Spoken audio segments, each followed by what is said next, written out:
Boa noite a todas e todos. Mais uma vez, né, tenho a responsabilidade de pregar aqui. Para quem não conhece, veio a primeira vez, eu sou conhecido por fazer as maiores pregações, assim, de tempo de duração. Então, vocês vão sair daqui meia-noite hoje. Não, mentira, zoeira. Eu gosto de pregar bem breve, assim, ser bem direto naquilo que eu vou falar e pretendo fazer a mesma coisa hoje. Abri comigo lá a Bíblia, quem tem a Bíblia, ou liga a sua Bíblia aí, em João, capítulo 1, texto bem conhecido. João 1, eu vou ler a partir do primeiro versículo. Vou ler aqui a partir do primeiro, tá? No princípio era aquele que é a palavra, ou em algumas versões aí o verbo. E ele estava com Deus e era Deus. Ele estava com Deus no princípio. Todas as coisas foram feitas por intermédio dele, e sem ele nada do que existe teria sido feito. Vou ler lá o 14 agora. Aquele que é a palavra tornou-se carne e viveu entre nós. Vimos a sua glória, glória como de unigênito vindo do Pai, cheio de graça e verdade. Eu vou orar mais uma vez, tá? Pai, nós estamos mais uma vez aqui, mais um domingo, tendo a fé em Ti como aquilo que une cada um de nós, né? Nós somos pessoas diferentes, pessoas às vezes com características diferentes e que têm algo em comum, que é a fé no Senhor. Eu te agradeço por isso. Eu não peço uma nova revelação da Tua Palavra, Pai, porque eu creio que todas as coisas que eram para ser reveladas já foram reveladas. Eu peço apenas que o Senhor venha ressignificar valores antigos que a gente já sabe, mas que a gente não tem posto em prática. Que como o maná que chovia todos os dias, o Espírito Santo possa falar diretamente aos nossos corações e que nós possamos traduzir isso para atitudes práticas no porvir, no decorrer da nossa semana e no decorrer da nossa vida. Que o Teu reino avance, que o Teu nome seja glorificado em nome de Jesus. Amém. Bom, queria começar falando que nós somos sinais do reino. A nossa comunidade, a vida de cada um de nós é um sinal do reino. E o que isso significa? Ser um sinal do reino significa que o reino ele não pode ser implantado. O reino de Deus ele não pode ser implantado. O reino de Deus ele deve ser sinalizado. Ele não cabe dentro da história humana. É por isso que Jesus fala que o meu reino não é desse mundo. Só que esse mesmo Jesus que fala o meu reino não é desse mundo, ele também fala que o reino está no meio de nós. Ou seja, ele está presente na história. Ele não vai ser implantado, mas ele dá os seus sinais na história humana. O reino de Deus ele vai ser consumado na eternidade, mas ele dá os seus sinais no nosso dia a dia. E são muitos sinais do reino de Deus. Para essa noite eu sublinhei um desses sinais. Pode ser que em outras oportunidades eu venha falar de outros sinais, mas o que eu escolhi para falar aqui hoje é a humanidade. O tema da pregação de hoje é mais humanidade. Mais humanidade como um sinal, uma manifestação da presença e da realidade do reino no meio de nós. E quando eu falo de mais humanidade, eu estou falando de menos máquinas, mais afetividade. Menos máquina, mais sensibilidade. Menos máquinas e mais simpatia. Menos máquinas e mais empatia. E isso me faz lembrar uma frase do Chaplin que ele fala assim: não sois máquinas, homens é que sois. Nós não somos máquinas produtivas. Nós não somos extensões das máquinas de produção do nosso mundo. Nós não somos robôs misturados na tecnologia e no tecnicismo materialista da nossa era.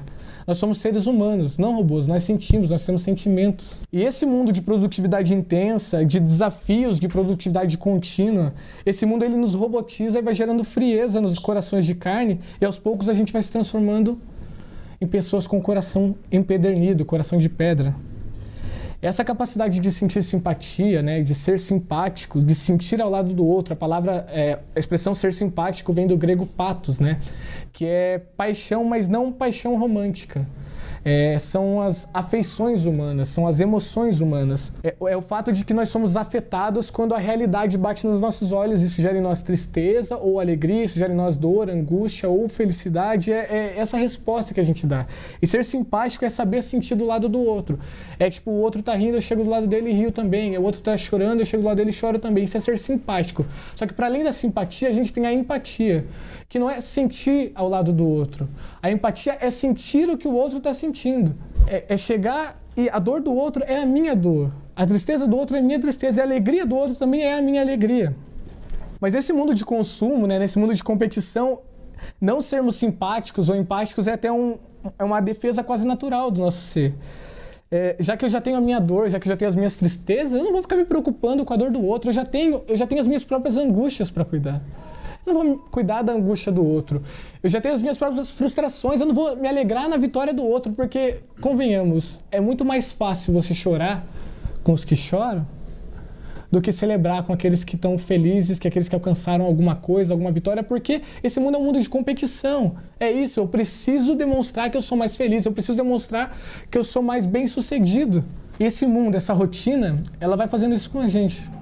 Nós vamos nos protegendo do outro, dos sentimentos do outro, nós vamos nos desumanizando até perder a capacidade do afeto.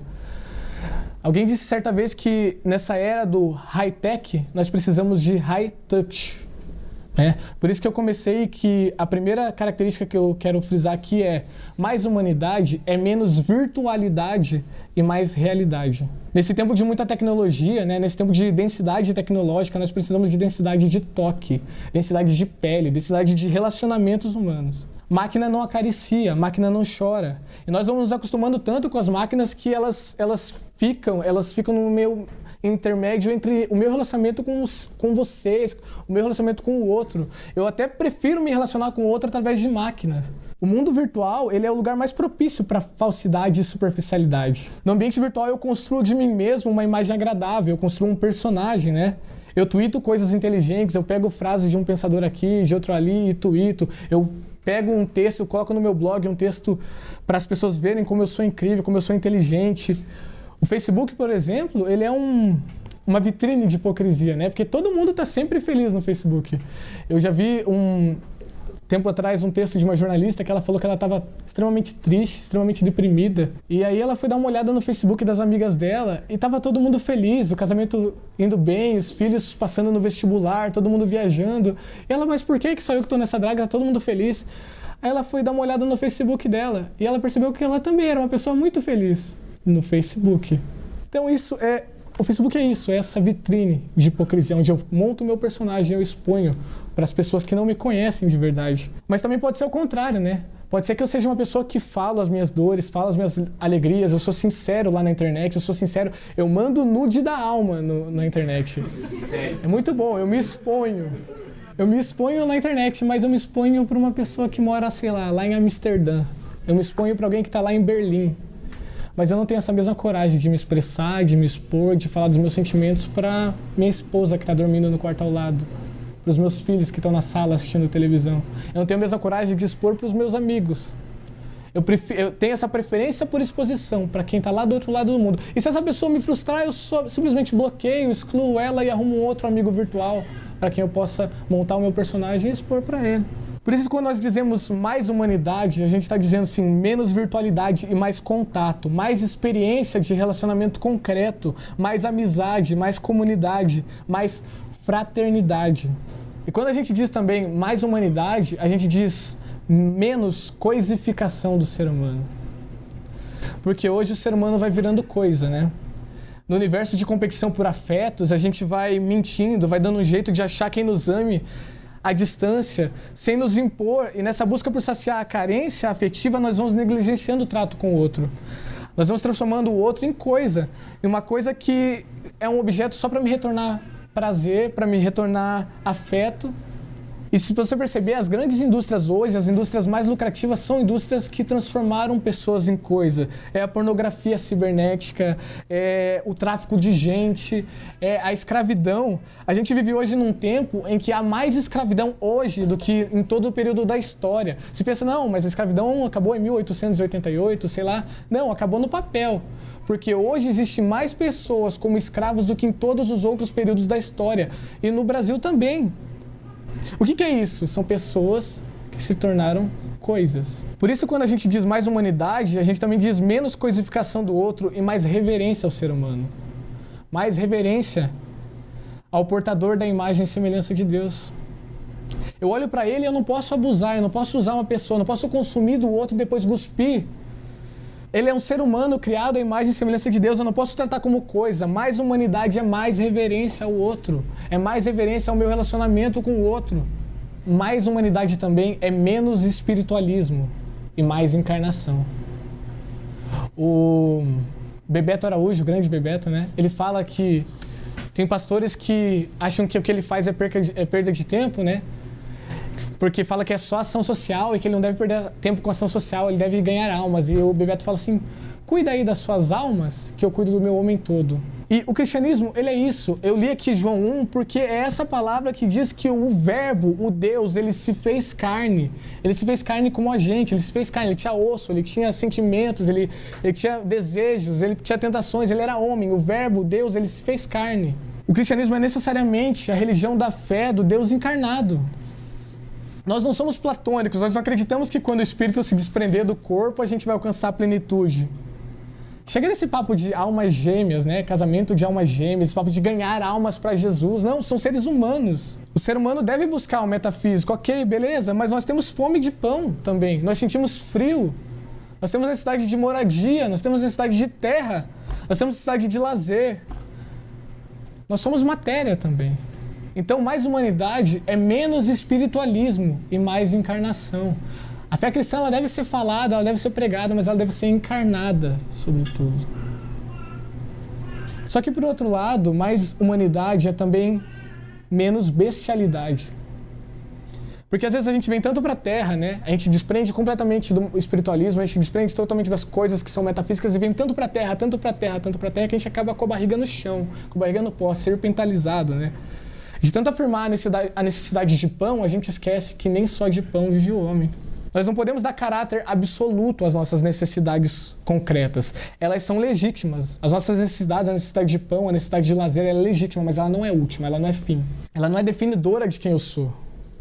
Se nós reduzirmos a humanidade apenas às dimensões do corpo e da carne, nós nos tornaremos animais. A gente vai acabar como o filho pródigo lá, que saiu para curtir a vida e acabou desejando a comida dos porcos, acabou bestializado. Por isso é que é necessário o equilíbrio. Mais humanidade é menos espiritualismo, mais encarnação, mas também é menos bestialidade. É o equilíbrio. E um último ponto que eu quero tratar é: não deixe que a tua luta, não deixe que a tua causa, não deixe que o teu cristianismo, que a tua rotina te desumanize. Não se esqueça que no trato diário, você se relaciona com pessoas, com seres humanos, aos quais a sua humanidade também precisa se manifestar.